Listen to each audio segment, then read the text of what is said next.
So a few years ago, Kristen and I started to talk very seriously about having kids. And we decided that before we decided to introduce that little wrinkle into our lives, that maybe we wanted to have one last hurrah, right? Not that your life ends when you have children, right? But we had never really taken a big trip together. Neither of us had really traveled any further than Canada, and we thought this would be our chance to do so. And I know that people take trips after they have kids, right? It's debatable whether this was the right decision or not. But I'm telling you, yesterday my 4-year-old asked me for a banana. I gave her the banana, and then she cried because I gave her the wrong banana. And I don't want to take her across an ocean. Okay. And since neither of us had really traveled widely before this point, and all the languages that I've ever learned have been dead for 1,000 years, we decided that maybe the best place for us to start was to go to the UK, right? Just ease your way into it a little bit. And so that's where we went. And from the moment we arrived at our first stop, which was the little town of Bath in the southwest of England, we were just absolutely in love. This place was beautiful and quiet and full of history. And on top of all that, the place where we were staying, this bed and breakfast that had been there for years and years, was run by the loveliest person that we met on our entire trip. She was 83 years old and had been running this place mostly by herself for the majority of her life. Every morning she would get up and she would strip all the beds and do the laundry and clean the whole house, and then also make a big traditional English breakfast for everybody who had been staying there. And she was just so sweet and helpful and welcoming every time we saw her. And she made the experience that much better. And so on the day that we were going to leave Bath and go on to our next place, we were a little bit sad as we went downstairs. And when we got to the bottom of the stairs to check out, there she was. So happy that we had come, thrilled that we had come and graced her house with our presence, right, which we did not do. We just used it as a stop-off, basically, to sleep and to eat breakfast. She was just happy that we had come. And as we were getting ready to leave, she ran our credit card, and she asked with genuine interest where we were going to be going next. And so we told her we were going to take a train that day up north to go to Edinburgh to stay for a few days. And then the strangest thing happened. With still the same sweet smile that she had always had on her face, she said, "Oh, Edinburgh, what a lovely place. Of course, they don't have the beautiful honey-colored stone on their buildings that we have here in Bath. Ooh, or the green space, do they? And they don't really have any. Jane Austen isn't. She's not from there, is she? She's from here." And maybe you haven't seen pictures of Edinburgh, but the buildings are made out of this dark gray stone. And while beautiful, it does feel rather dark and oppressive, doesn't it? Oh, but I'm sure you'll have a lovely time. It was an absolutely bizarre experience. But in that moment, we learned something that we were going to see over and over again through the rest of this trip, right? And I'm not saying people in the UK, broadly speaking, do this, okay? Don't hear me say that. But the people that we interacted with did do this everywhere we went on this trip. Many of the people that we met seemed to think that their little piece of the world was the only one worth visiting, and definitely the only one worth living in. And the people there were like Lake Wobegon people. They're just a little bit better than everybody else. And so we get up to Edinburgh, and the same thing happened there. In fact, one night we were taking a literary tour of the city where somebody walked us around and showed us where different famous authors had worked or written during their time there, where they grew up and all of that. And in case none of us outsiders had heard, this was the greatest literary city in the world, which is a pretty bold statement to make. And then as part of that whole spiel about how great Scotland was and how much better the Scots were generally than everybody else, they told us that the difference between a true Scotsman and an uppity Englishman from the south was that if an Englishman was to drop one of his coins on the ground, he would not dirty his hands to pick it up. But if a Scotsman were to drop a coin, he would bend down so fast to get it that it would hit him on the back of the head. which is funny, right? But it's his way of saying we're a very practical and approachable people in a way that the people down there are not. There's almost a formula to these kind of remarks. Part of identifying who you are was also distancing yourself from the people you were not. And it was the sort of thing that was funny to us at the time, like an exotic little quirk, if anything in the UK could possibly be called exotic, until you realize this is something that all of us do to a certain extent, right? It probably just stuck out to us a little more because we were traveling someplace new and we're looking for things to be out of place. When we think about who we are, who our people are, what kind of groups we belong to, we tend to draw pretty small and tight circles around ourselves, don't we? And that's the reason this morning we're going to be starting a new series that we're calling Who Are My People? Because throughout the scriptures, we see that God seems to know that we have this tendency about us and takes an active interest in redefining how we relate to one another by creating and maintaining communities that stretch our usual ways of forming them. Communities with identity and purpose that help us to better know who we are in relation to other people and who we are in relation to God. And so over the next few weeks, we're going to be looking at places in the New Testament where Jesus does this very thing as he travels from town to town and preaches about this thing called the kingdom of God and starts establishing little communities that are centered around it. And then we're going to look beyond just the text where Jesus does this to look at places in the New Testament where the church wrestles with the implications of the kind of communities that Jesus started as they try to figure out what the church looks like in their particular time and place. And we're focusing on that because, as you might have heard, probably over and over again, we're starting a second campus in downtown Johnson City. And part of that is refocusing our effort on inviting other people into the kind of communities that Jesus created. And not just at City View, but we're going to be doing that here too. We're renewing a thing that we have valued for many years here and refocusing on inviting those people in. But part of inviting people into the community of God is knowing what you're inviting them into. It's entrenching yourself a little bit more deeply in it, knowing the people that you're with and why you're with them, so that when you draw people in, you can help show people around and help them to come a part of things here. So that's where we're going with the series, and that's why we're starting this morning at the beginning of Jesus' ministry in Mark chapter 3.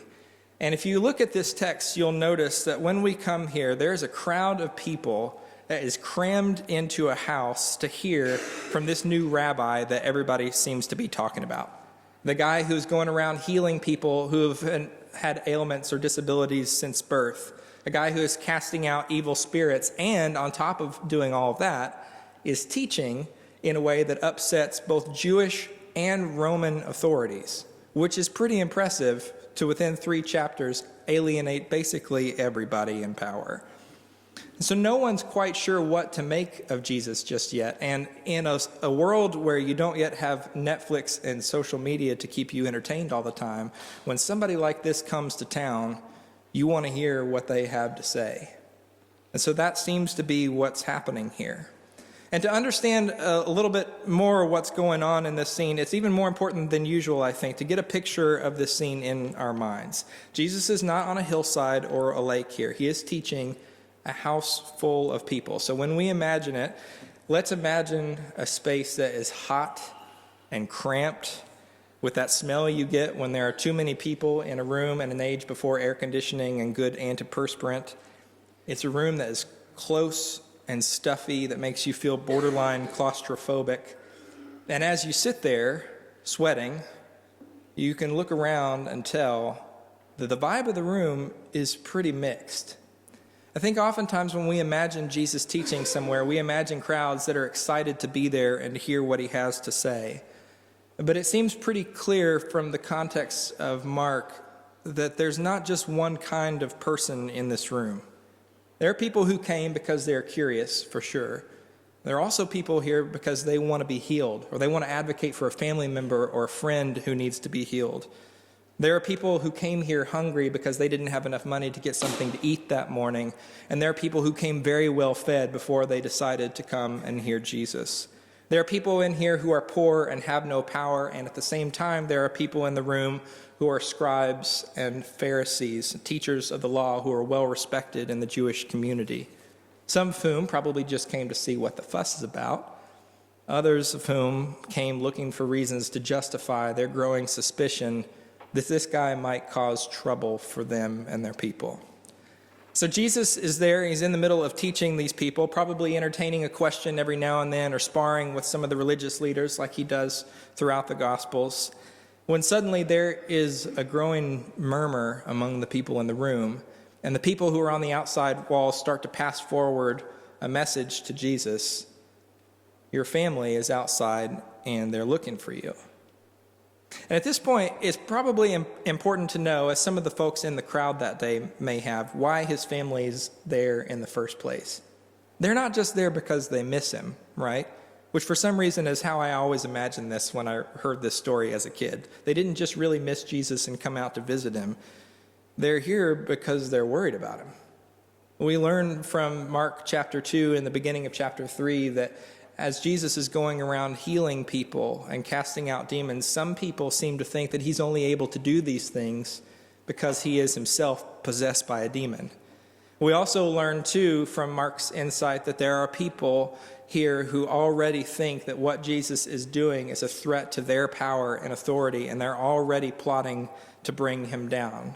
Not 3 chapters into the book, people are already looking for ways to get rid of Jesus. And so his family is there because they know that for him to continue provoking these people is lunacy, right? He's courting disaster. And they weren't here to visit him. They were here to protect him, to get him out of there before anything bad could happen to him, to restrain him like they had in the chapter before. They were there because they love him. Which is what makes what happens next in this story all the more confusing and maybe a little bit troubling. With everybody watching to see what Jesus is going to do next, possibly expecting him to at least step outside for a few minutes to talk with his family, Jesus turns to the crowd and asks a question. Who are my mothers and brothers? Before anybody has a chance to answer, he answers his own question. Here are my mother and brothers. Whoever does the will of God is my mother and brother and sister. Oof, right? My whole life, I don't think I will ever be able to hear that line from Jesus without feeling just a little bit sick to my stomach. That sort of feeling that you get when you remember a time when you said something to somebody that you love that really and truly hurt them. Because when I hear this, I can't not think about what those words must have felt like to his mother and brothers who are desperate to save him from himself. How much they must have hurt. How much they must have confirmed what they were already suspecting was going on with Jesus, that he was losing his mind. I can't help but imagine the faces of my own mother and brothers who mean so much to me and what they would look like if I said something like this to them, because this is harsh. And if it sounds harsh to us, it must have sounded doubly so in that world, because we have to realize family was the axis of the social world at the time Jesus was living. Contributing to your family, protecting them, upholding and increasing their reputation, those were critically important in that society. These were your people. They were your smallest circle.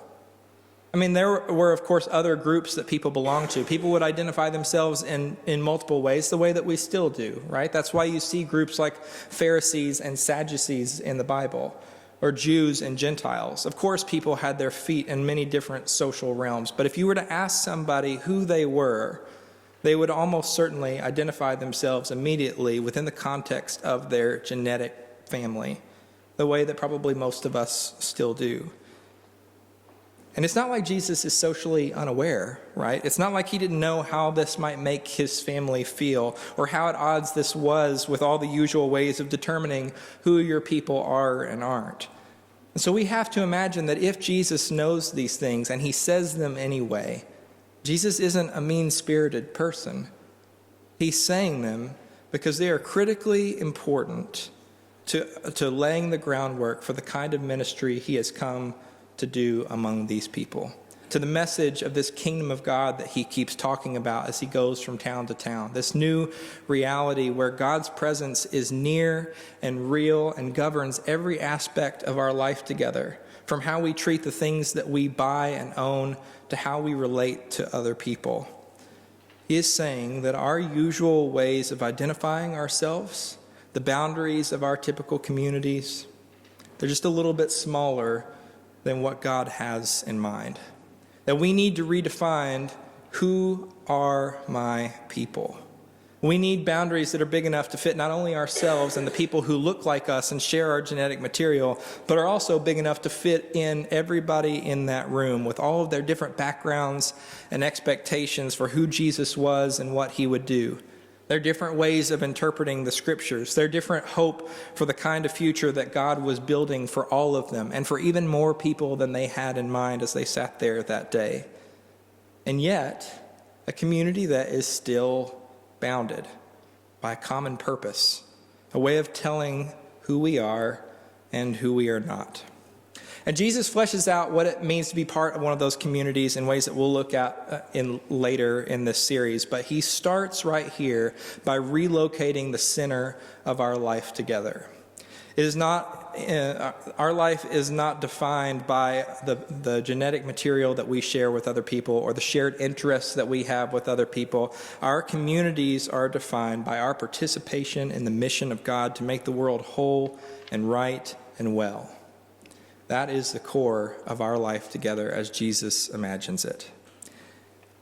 There's probably a more artful way to say this, folks, but I think that those communities that Jesus was trying to establish then, that's the church now.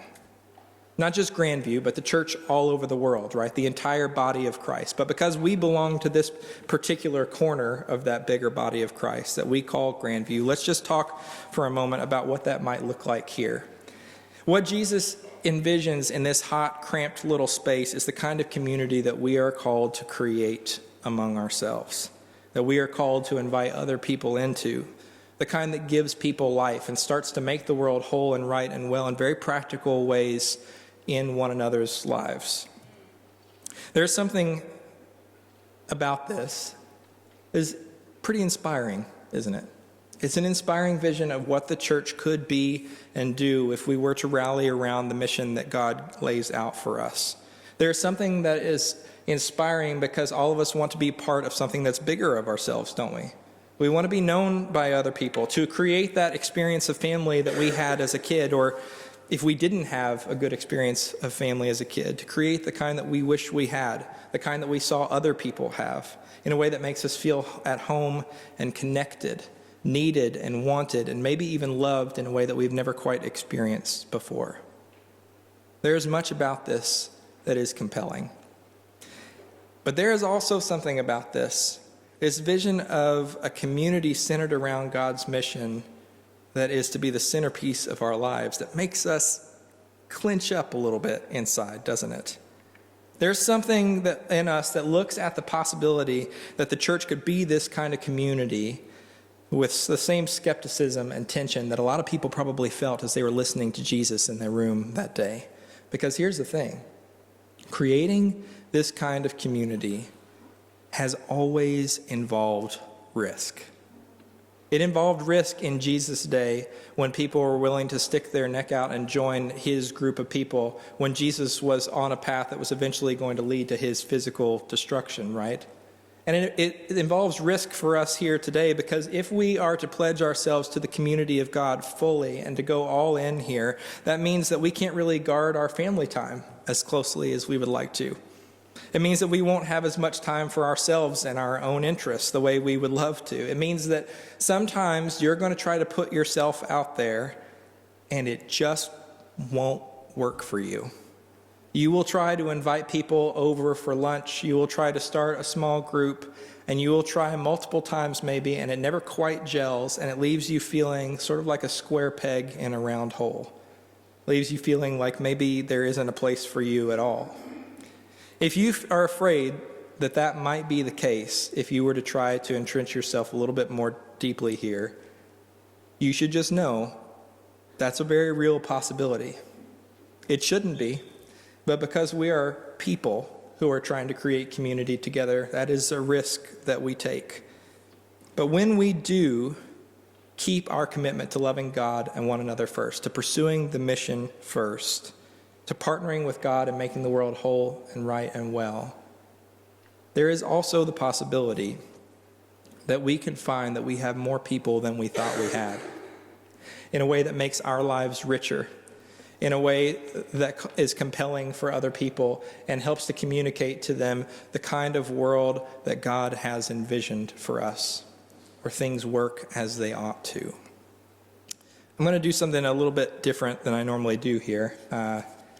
Usually when I tell a story about myself, it's a story about how unathletic I am, right? Or how I eat too much or whatever. You all know the drill.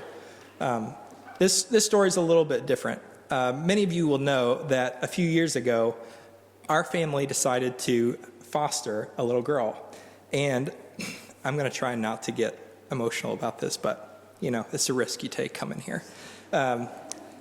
She's wonderful. And I joke about my kids, not wanting the banana that I give them or whatever, but they're good kids.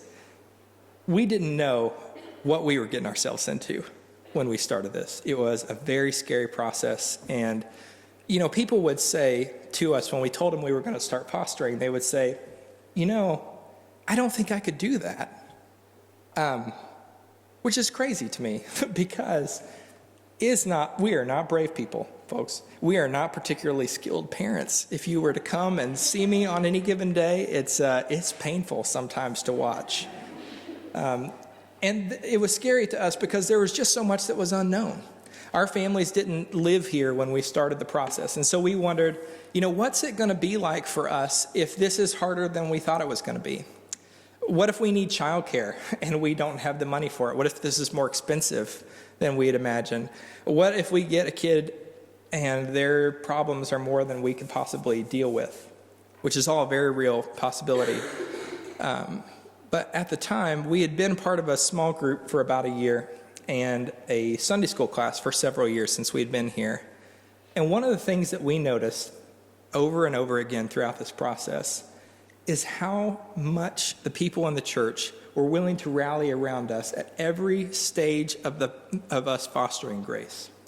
We'd had her for about 2 years, and most of the time it was just a normal parenting gig, right? I mean, you deal with their problems, you discipline them when you need to, you love on them, and you just have a few extra meetings. That's what fostering means most of the time. But there was a short season there where we thought that Grace might go somewhere else. She had a family member who wanted to take her in, and DCS did not do a good job representing Grace in the courtroom, and this place was not going to be great for her. And we were so scared. And there was a 2-week period after that trial where we were told they could come, they could take her, and we wouldn't have any warning. She would just be gone. And, during that time, those people prayed for us. They came and watched Clara when we needed a night out. They asked how we were doing every step of the way. And on the day that we heard finally from the court that she wasn't going, that she was going to stay, they celebrated with us. They celebrated like they were her mother and brothers and sisters. Because they are. But they wouldn't have been if Jesus had not pushed us to establish this bigger kind of community for one another. This isn't a story about how brave we are or whatever. That's not an interesting story, and it's not a true story. It is a story about what the kingdom of God looks like when people come around to one another and love them well, even though they're not genetically related. I've got to tell this story in 2 other services. Can you believe it? Yeah. I want you to experience this. I want other people to experience it because it is one of the most compelling things about the gospel that Jesus came to preach and to proclaim. It is the truth that our world, Grace's world, is a little bit more whole and right and well because other people just took the time to love us well. So, I'm going to offer some very practical ways to apply this today. I'm going to ask you what it would take for you to entrench yourself just a little bit more deeply in this community. What is your next step? There are a lot of different ways to answer that question, but if you're not sure yet what that answer might be, I want to suggest just a couple of them to you. Next Sunday, we are going to start signups for small groups. A lot of people ask us how they can get involved in small groups, and they've said that it's not always very obvious how to do that, and that is definitely true. We can always do a better job of letting people know how they can begin to form this kind of meaningful community with one another. The kind that's easy, by the way, to invite other people into, easier than it is to invite them here on a Sunday morning. If you want to be part of that, we will have signups for that out in the foyer starting next Sunday. And you can go onto the church website today, grandviewchristian.org/small groups, or you can navigate there from the homepage if you want to and see the groups that are going to be available, who's teaching them, what days of the week they meet, what times and all of that, and find one that is going to work for your schedule. If there's not one on that page that works for your schedule, maybe it's time for you to start one. We are looking for other people to lead small groups here. Maybe this is a good time for you to consider doing that. If that's something you think you might be interested in, come and talk to me or come and talk to one of the other members of staff, and we'll help you figure out how to do that. If small groups aren't really your thing and you're not sure that that's the right fit for you, maybe it would be easier for you to build other relationships with people while you're focused on doing something else. And so if that's the case, try serving somewhere. This Sunday, we are doing signups for Family Promise. We'll have homeless people staying in our building all week starting today, which you heard at the beginning of this service. We still need a lot of people to come and to show people how the world can be made whole and right and well at a time in their lives when they desperately need to hear it. Go and sign up for one of those spots and invite somebody else to serve with you and see if that doesn't start to create a relationship that might turn into the kind of community we're talking about here. It's a great opportunity to do so. Those are just a few of the ways you can do it, right? And we can't program this kind of community that Jesus imagines into existence, but it is a start. If you haven't taken a step yet toward this, or if you've tried multiple times and it hasn't gone well, try taking just one more and try one of these avenues to creating community. Not just because it's good for you, but because this is how the change that Jesus wants to see in the world happens. It doesn't happen alone. It happens in community with other people who share the same mission, who want to see the world made whole and right and well and work as it ought to be. Will you pray with me, please?